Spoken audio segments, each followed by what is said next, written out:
পাকিস্তান আর আফগানিস্তান সীমান্ত পরিস্থিতি কিন্তু এখন বেশ গরম। একদিকে পাকিস্তান বিশ্বের অন্যতম এক পারমাণবিক শক্তি, আর অন্যদিকে তালেবান শাসিত আফগানিস্তান, যারা কিনা যুগের পর যুগ ধরে যুদ্ধের অভিজ্ঞতায় পোড় খাওয়া।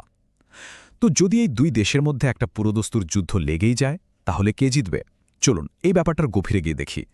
দেখুন, পরিস্থিতিটা বেশ ইন্টারেস্টিং, তাই না? একদিকে আছে নিউক্লিয়ার অস্ত্রে সজ্জিত একটা ওয়েল অর্গানাইজড আর্মি, আর তার বিপরীতে আছে এমন একটা বাহিনী যারা কিনা কয়েক দশক ধরে বিশ্বের বড় বড় সুপার পাওয়ারদের বিরুদ্ধে লড়ে টিকে আছে। তাহলে এই দুই প্রতিবেশীর মধ্যে যদি সংঘাত হয়, সেটা ঠিক কেমন হতে পারে? আসুন সেটাই একটু বিশ্লেষণ করা যাক। শুরুতেই একটা জিনিস দেখলে বিষয়টা অনেকটাই পরিষ্কার হয়ে যাবে। এটা হলো 2024 সালের গ্লোবাল ফায়ার পাওয়ার ইন্ডেক্স, মানে সামরিক শক্তিতে কে কতটা এগিয়ে তার একটা র্যাঙ্কিং। এখানে দেখুন, পাকিস্তান আছে বিশ্বের 9 নম্বর অবস্থানে, আর আফগানিস্তান একেবারে 121 নম্বরে। এই যে বিশাল একটা গ্যাপ, এটাই বলে দেয় যে কাগজে কলমে প্রচলিত অস্ত্রের লড়াইয়ে পাকিস্তান ঠিক কতটা এগিয়ে। তো এর র্যাঙ্কিংটা তো কেবল একটা সংখ্যা, এর পেছনে আসলে কি শক্তি কাজ করছে চলুন দুই দেশের সেনাবাহিনীর ক্ষমতাগুলো এবার একটু ভেঙে দেখি। প্রথমেই আসি সৈন্য সংখ্যার হিসাবে। এখানে পাকিস্তানের ঔষধটা বিশান, তাদের সক্রিয় সৈন্যই আছে প্রায় 6.5 লাখ, আর যদি রিজার্ভ আর প্যারামিলিটারি ফোর্সকে ধরি তাহলে সংখ্যাটা 10 লাখও ছাড়িয়ে যেতে পারে। অন্যদিকে আফগান তালেবান বাহিনীর সদস্য সংখ্যা প্রায় 1,72,000, মানে ব্যবধানটা অসংখ্য বড়, যা যুদ্ধের মোড় ঘুরিয়ে দেওয়ার জন্য যথেষ্ট। আজকের দিনে যুদ্ধ মানেই কিন্তু আকাশপথে নিয়ন্ত্রণ, মানে এয়ার সুপ্রিমেসি। আর এই জায়গাটায় পাকিস্তানের ধারে কাছেও কেউ নেই। তাদের হাতে আছে 450-রও বেশি আধুনিক ফাইটার জেট, যার মধ্যে F-16 আর JF-17-এর মতো বিমানও রয়েছে। আর আফগানিস্তানের বলতে গেলে কোনো কার্যকর বিমান বাহিনীই নেই। তার মানে যে কোনো লড়াইয়ে পাকিস্তান খুব সহজেই আকাশ থেকে হামলা চালাতে পারবে, যা আফগানিস্তানের জন্য খুবই মারাত্মক একটা ব্যাপার হবে। নৌবাহিনীর কথা যদি বলি, সে হিসাবটাও খুব সহজ। পাকিস্তান একটা উপকূলীয় দেশ, তাই তাদের একটা বেশ শক্তিশালী নৌবাহিনী আছে, কিন্তু আফগানিস্তান তো পুরোপুরি স্থলবেষ্টিত, মানে ল্যান্ডলকড, তাই স্বাভাবিকভাবেই তাদের কোনো নেভি নেই। এটাও পাকিস্তানের সামরিক সক্ষমতায় আর একটা বড় অ্যাডভান্টেজ। এবার আসি স্থলবাহিনীর কথায়। এখানেও পাকিস্তান যোজন এগিয়ে। তাদের 6,000-এর বেশি আর্মার্ড ভেহিকল, মানে সাজোয়া যান, আর 4,600-র বেশি আধুনিক কামান আছে। আর আফগানিস্তান, তাদের ভরসা হলো ওই দখল করা পুরনো সোভিয়েত আর মার্কিন অস্ত্রশস্ত্র। কিন্তু আসল সমস্যাটা অন্য জায়গায়। এই অস্ত্রগুলো ঠিকঠাক রাখার জন্য যে পার্টস লাগে, যে মেনটেনেন্স দরকার একটা লম্বা যুদ্ধে, সেটা তারা পাবে কোত্থেকে? এটা কিন্তু তাদের জন্য একটা বড় দুর্বলতা।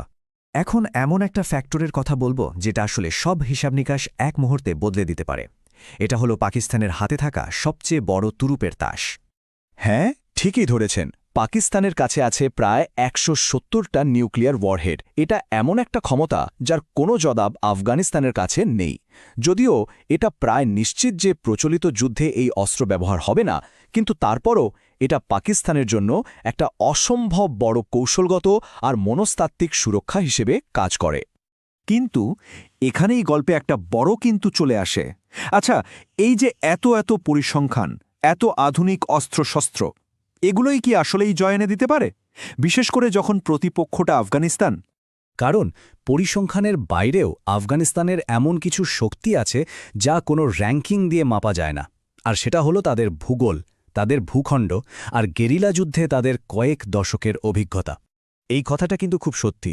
সোভিয়েত ইউনিয়ন থেকে শুরু করে আমেরিকা, বিশ্বের বড় বড় শক্তিগুলো এই আফগানিস্তানের মাটিতে এসে কিন্তু রীতিমতো নাকানি চোবানি খেয়েছে।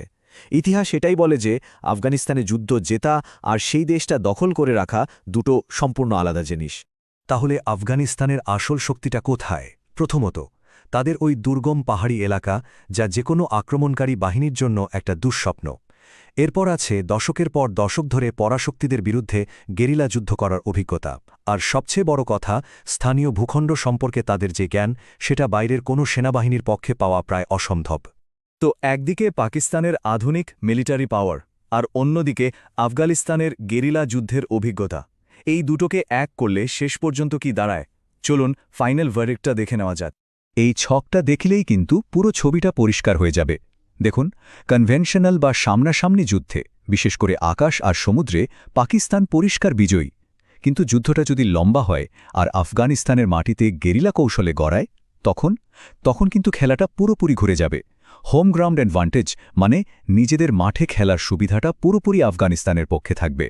সব মিলিয়ে বলতে গেলে পাকিস্তান হয়তো খুব কম সময়ে তাদের ছোটখাটো কোনো সামরিক লক্ষ্য পূরণ করে ফেলতে পারবে, কিন্তু যদি তারা আফগানিস্তান দখল করে রাখার কথা ভাবে তাহলে তাদের ঠিক তেমনই মারাত্মক প্রতিরোধের মুখে পড়তে হবে যা আগে সোভিয়েত ইউনিয়ন বা আমেরিকাকে পড়তে হয়েছিল। তার মানে পরিষ্কার জয় কোনো পক্ষের জন্যই হয়তো সহজ হবে না।